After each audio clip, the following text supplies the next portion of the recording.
Hello, America. I hope you're doing well.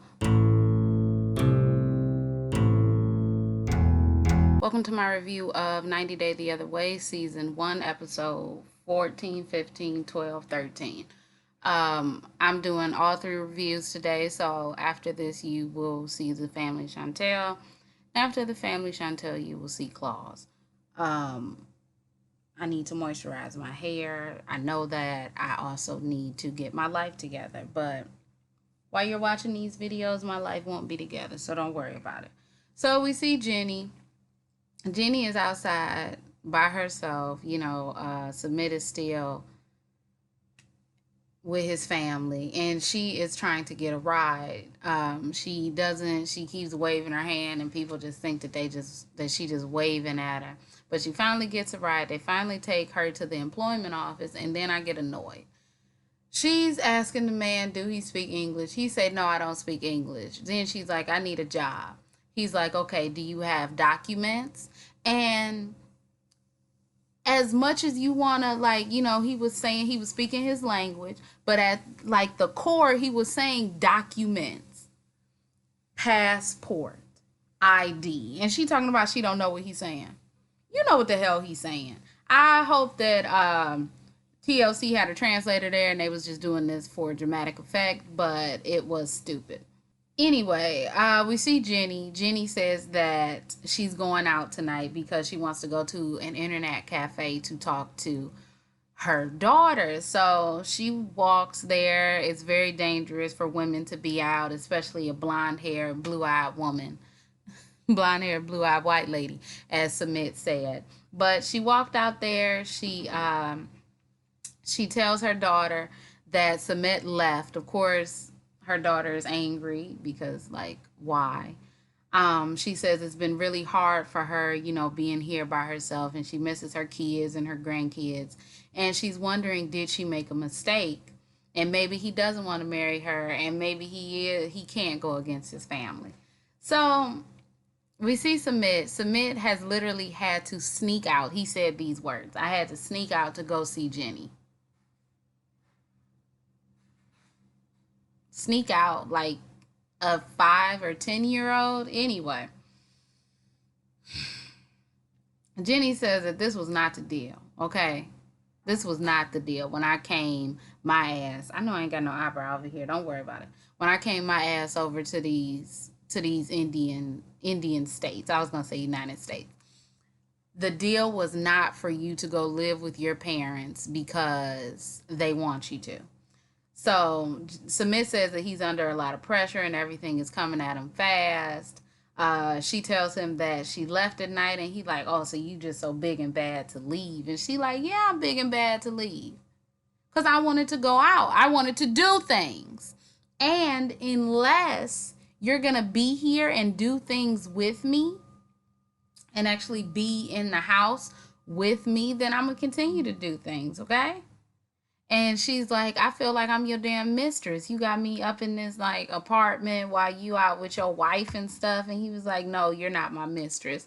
And she's like, well, this is what people in America do. I mean, people in America don't really be putting their mistresses up unless you're talking about a kept woman. Now, a kept woman and a mistress are essentially the same thing, but different pay levels. And a mistress is a different pay level than just some woman he's sleeping with. Like it's levels to this. Anyway, he says that he's very hurt by her statement and he knows that he needs to make a decision. That's the way that it ends. It's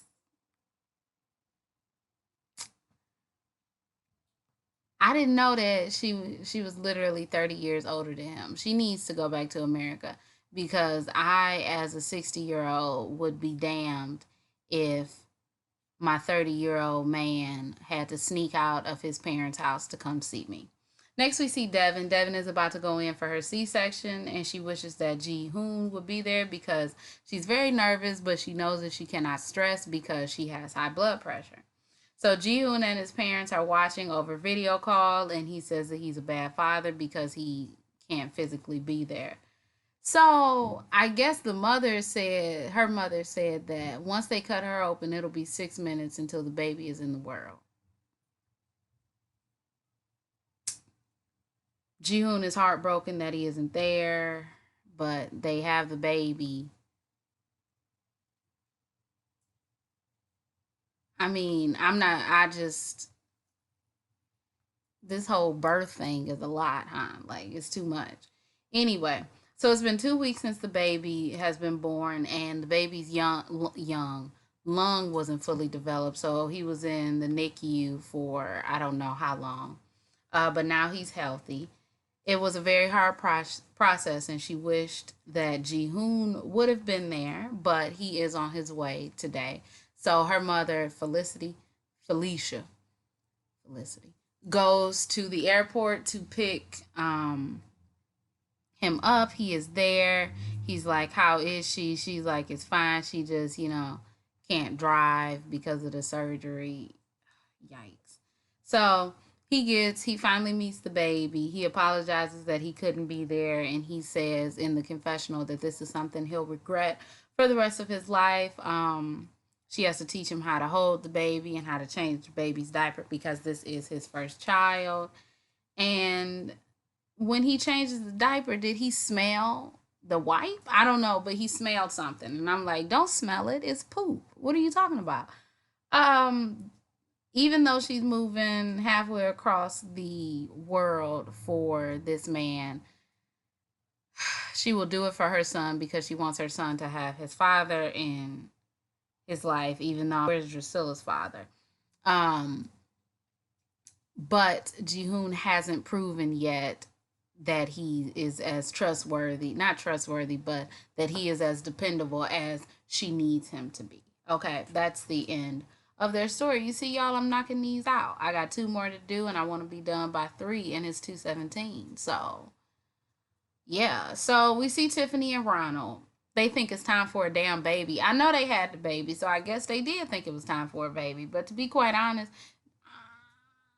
I'm not about to sit up here and have no damn baby and we just got married and I'm married to a gambler. Anyway, they're looking for an apartment. Neither of them work, obviously, and it's been 7 months since he's worked. And he's gonna be working at the wellness center. He's only making about $500 to $700 a month, which in America, USOL, you need a second job. $500 to $700 a month, that ain't nothing. No. And regularly rent is about $1,200 to $1,800 a month. This is US because they said their currency, but they had US at the bottom. So Tiffany wants security in her apartment because in Maryland they could just leave their doors unlocked. Well, honey, you ain't in Maryland no more. And there has never been a time I didn't feel unsafe in my neighborhood growing up. There's never been a time where my mama was like, "Oh yeah, just leave them doors unlocked." No, like what? That's some weird ass shit. I'm sorry, that's some weird shit.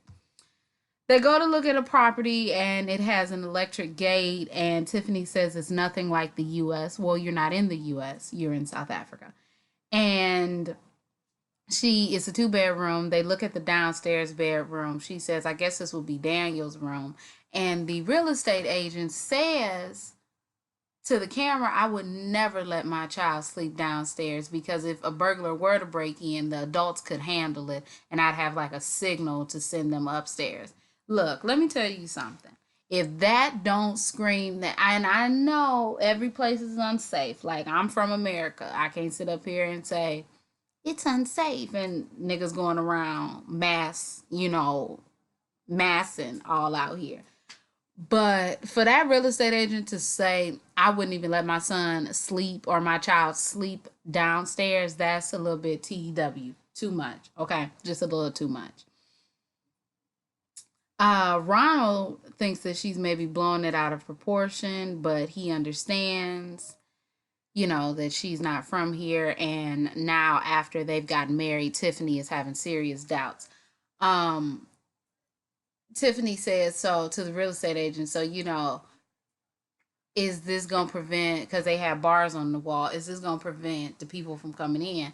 The real estate agent said, "Well, if they want to come in, they're going to come in. But if you scream loudly enough, somebody will come." I don't know if that was a joke, but my American ass would have been on the next plane up out of here, okay? Okay, I'm sorry. I just would have. So Ronald, they go back to the house. Daniel's there. They talk. She's like, "How am I going to feel safe here?" He's like, "Well, we can get an alarm system." She's like, "Well, you don't make that much money. So if we get an alarm system, would that sacrifice our quality of life? AKA, will we not be able to have food one day because you are getting, because we need to pay for the alarm system?" He says, "Well, we won't be able to have everything." I don't know what that means.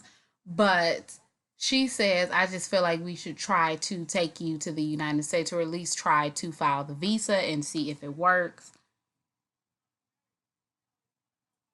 And I'm just really confused because I don't understand why the person in the kitchen is listening to something loudly while I'm trying to record a video.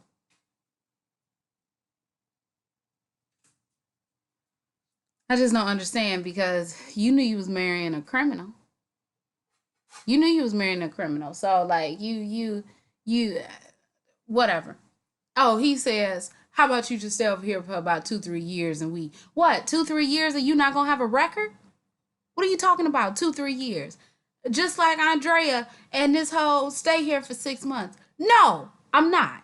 I'm not. Okay? I'm not. I'm not. Anyway, last but never least, we see Paul and Karini. Paul is trying to find work, but he can't because he doesn't know the language. And he was trying to find some under the table work, but he said, "Yo necesito trabajo." And that nigga said, "Go." And I said, what did he say to him before that to make that man just be so rude and tell him, "Get your ass out of here. Get out of here." He tells Karini this, and Karini is like, "Girl, why don't you learn the language?" He says, "It's difficult to learn the language." And she said, "English is difficult too. But you clearly see I'm learning it." Karini says that it is a problem and maybe he doesn't want to work because he's not trying as hard as he needs to. Paul says, "Well, maybe I can teach English here. Maybe that'll be something." And she's like, "Oh, okay, did you go to college?" And he's like, "Well, I went to college. I studied sign language and Spanish." And she's like, "So you know Spanish?" And he said, "No, I just studied it." She like, "Look, I don't know if you have the tools necessary to be a father because regardless of if you do or if you don't, I'm gonna have a whole ass baby. So I need for you to have the tools." He is like, he needs to calm down. He getting a little flustered. So he goes in the doghouse, calms down, and he's like, "Calm, calm, calm, calm, calm. 1, 2, 3, 4, 5." Doing all that shit, counting to 10. And I'm like, look, he got to have some anger issues, okay? Because he just got to. Anyway, he says it feels like no matter what he does, it's not good enough. She reiterates that he's not trying hard enough. And then he brings up the English speaking men that she's been talking to. She tells him to shut up. She says that you just afraid somebody gonna treat me better than you will. And he's like, "Oh, well, if you think somebody gonna treat you better, then you want me to leave." He takes off his ring. He's like, "I'll go." She's like, "Okay, Paul." But then he just stands in, because where your ass gonna go? He just stands in the living room when she goes in to the room and starts to cry. Okay. And honestly, that's the whole episode. I do love these 1 hour episodes. I feel like I would take, I don't want to speak too soon, but I'd take a 2 hour episode of The Other Way more than I take a 2 hour episode of Before the 90 Days. Before the 90 Days is disgusting. It's disgusting. It's not, it's dry, just like my hair. You see how dry my hair is? That's how dry the other way, not the other way. That's how dry Before the 90 Days is. So, yeah, this is my quick review. If you all like this review, you can like, comment, and subscribe. You can follow me on Instagram and Twitter, and everything else you need to know about me will be down below. My name is Brielle. I make beats. I sing songs. If you like what you see, come on along. Bye.